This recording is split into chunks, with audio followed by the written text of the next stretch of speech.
आज 27 नवेम्बर बुधवार चलतु जाणवे आज दिन सबकि टॉप न्यूज अपडेट देश विदेश आरंभ कर ओडिशार समस्त गुरुत्वपूर्ण खबर जानीपर आज भिडियो न्यूज देखा पूर्व आपण मान अनुरोध ये न्यूज चैनल टी गरीब भाई भौणी मुहर हस फुटापी आ पशुपक्षी मान मुहर आहार देवाई आपण मान अनुरोध आपण मैंने मत सपोर्ट करूँ न्यूज गोटे लाइक कर चैनल को सब्सक्राइब कर दिंतु चलतु नजर पकेबा आज प्रथम खबर पर परवर्ती खबर महिला खुशी खबर पुणी 5,000 टका देवे सरकार सुभद्रा योजना नहीं आसला बड़ खबर रविवार सुंदरगढ़ में सुभद्रा योजनार तृतीय पर्याय सहायता प्रदान करापर आज उपमुख्यमंत्री प्रभाती परिडा बड़ सूचना देते।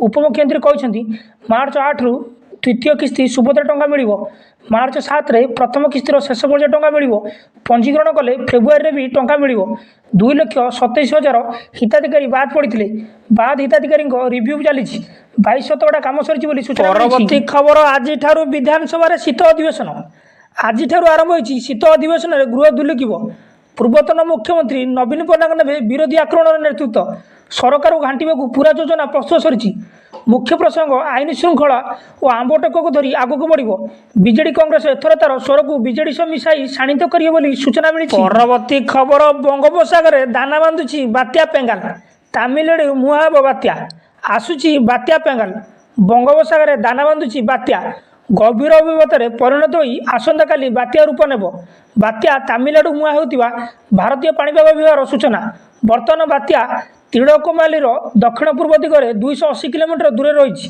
सेहीपरि नागापाटी नामर दक्षिण दक्षिण पूर्व दिगरे यह 570 किलोमीटर दूर रही पुडुचेरीर दक्षिण दक्षिण पूर्व दिगरे 680 किलोमीटर दूर रही और चेन्नईर दक्षिण दक्षिण पूर्व दिगरे 770 किलोमीटर दूर रही बात्या गभीर गति करुच्ची आसंता काली उत्तर और उत्तर पश्चिम दिग को गति कर बात्या रूप नेब बोली सूचना मिली। परवर्ती खबर रत्न भंडार 5 कोटी सुभद्रा 1,196 कोटी व्यय बराद विधानसभा उपस्थापन है अतिरिक्त बजेट मंगलवार 12,156 कोटी टंकार अतिरिक्त बजेट आगत होती रत्न भंडार 5 कोटी टंकार व्यय बराद अटक कराई भुवनेश्वर प्रवासी भारतीय दिवस 125 कोटी सीएपीएफ नूतन 269 कोटी टंका व्यय बराद पुलिस स्टेशन और फांडी रे सीसीटीवी 51 कोटी टंका व्यय बराद सेहीपरि श्रीमंदिर परिक्रमार विस्तृति सुविधा 26 कोटी और अग्निशम सेवार आधुनिकीकरण और संसारण 120 कोटी टंका व्यय बराद अटकल कराई सूचना मिली। परवर्ती खबर डिसेम्बर 4 रे राष्ट्रपति पुरी गस्त आज बस 36 नियोग बैठक ओडिशा आसवे महामहिम राष्ट्रपति आसंता डिसेम्बर 3 तारिख में राष्ट्रपति द्रौपदी मुर्मू ओडिशा गस्त करेंगे नुआ दिल्ली एक स्वतंत्र विमान जोगे आसी 3 तारिख में से भुवनेश्वर विजु पट्टनायक विमान बंदर में अवतरण करेंगे बोली प्रकाशित गस्त सूची जमापड़ी 3 रु 7 तारिख जाए से ओडिशा गस्त रे आसंता 4 तारिख दिन श्रीजीऊ को दर्शन पर राष्ट्रपति पुरी गस्त रही बेले श्रीमंदिर राष्ट्रपति महाप्रभु को दर्शन और पूजार्चना कर कार्यक्रम अच्छी तेज श्रृंखलित दर्शन व्यवस्था को नहीं आज 36 नियोग बैठक में आलोचना होगा सहित संध्या 5टार श्रीमंदिर कार्यालय में एक बैठक अनुष्ठित होता सूचना मिली। परवर्ती खबर आवास योजना को नहीं बड़ खबर कटिब अयोग्य हिताधिकारी नाम आवास योजना को नहीं बड़ घोषणा आवास सर्वे करेंगे राज्य सरकार विधानसभा पंचायतराज मंत्री रवि नायक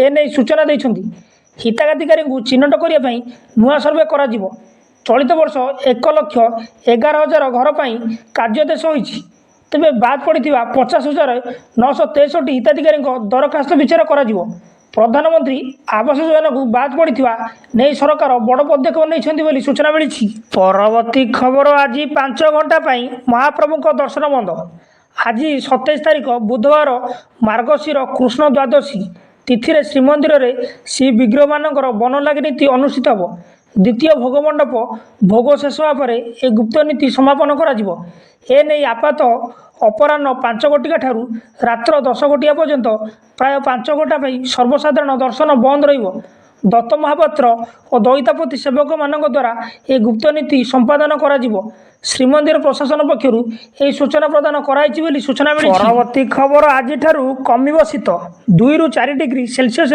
बढ़िपारे तापमात्रा 4 जिला को कुहुड़ी अलर्ट आसंता बुधवार ठारू राज्य शीत कमिपारे ଅଧିକାଂଶ ସ୍ଥାନରେ ପାରଦ ପ୍ରାୟ 2 ରୁ 4 ଡିଗ୍ରୀ ସେଲସିୟସ୍ ବଢ଼ିବ ବୋଲି ପାଣିପାଗ ବିଭାଗ ପୂର୍ବାନୁମାନ କରିଛି। ସୋମବାର ଜି ଉଦୟଗିରିରେ ସବୁଠାରୁ ଥଣ୍ଡା ଅଞ୍ଚଳ ଥିଲା।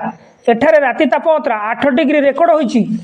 ଫୁଲବାଣୀରେ 10 ଡିଗ୍ରୀ, ଭବାନୀପାଟଣାରେ ଓ ଦାରିଙ୍ଗବାଡ଼ିରେ 11 ଡିଗ୍ରୀ, ରାଉରକେଲାରେ 11 ଡିଗ୍ରୀ, ଝାରସୁଗୁଡ଼ାରେ 11 ଡିଗ୍ରୀ, ସୁନ୍ଦରଗଡ଼, ବଲାଙ୍ଗୀର, କୋରାପୁଟରେ 11 ଡିଗ୍ରୀ, ନବରଙ୍ଗପୁରରେ 12 ଡିଗ୍ରୀ, ଅନୁଗୁଳରେ 13 ଡିଗ୍ରୀ, ବୌଦ୍ଧରେ 13 ଡିଗ୍ରୀ, କେନ୍ଦୁଝରରେ 13 ଡିଗ୍ରୀ, ଭଦ୍ରକରେ 14 ଡିଗ୍ରୀ ତାପମାତ୍ରା ରେକର୍ଡ ହୋଇଛି ବୋଲି ସୂଚନା ମିଳିଛି। ପରବର୍ତ୍ତୀ ଖବର, ଜମି ବିକ୍ରି ପ୍ରକ୍ରିୟାକୁ ପୂର୍ବ ସରକାର ବିଗାଡ଼ି ଦେଇ ଯାଇଛନ୍ତି, ଆମେ ତାକୁ ସୁଧାରିବୁ। ସୁରେଶ ପୂଜାରୀ। ଜମି ବିକ୍ରି ନେଇ ବିଗତ ସରକାର ଯେତେ ସମସ୍ୟା ସୃଷ୍ଟି କରିଛନ୍ତି ତାକୁ ସୁଧାରିବୁ ବର୍ତ୍ତମାନର କାମ। ଜମି ବିକା କିଣା ନେଇ ଓଡ଼ିଶାରେ ଯେଉଁ ସମସ୍ୟା ସୃଷ୍ଟି ହୋଇଛି, ଆଇନରେ ସଠିକ୍ ତର୍ଜମା ନ କରିଥିବା ଯୋଗୁଁ ଯେଉଁ ଜମି ସବୁ ବିକ୍ରି ହୋଇପାରିବ ସେଥିରେ ରୋକ ଲଗାଯାଇଛି। ନିର୍ଦ୍ଦିଷ୍ଟ ଗୋଟେ ଜମି ପ୍ଲଟିଂ କରି ଜଣେ ଚାହିଁଲେ ବିକ୍ରି ରେଗୁଲେଟ୍ ପାଇଁ ନିୟମ ତିଆରି ହୋଇଛି।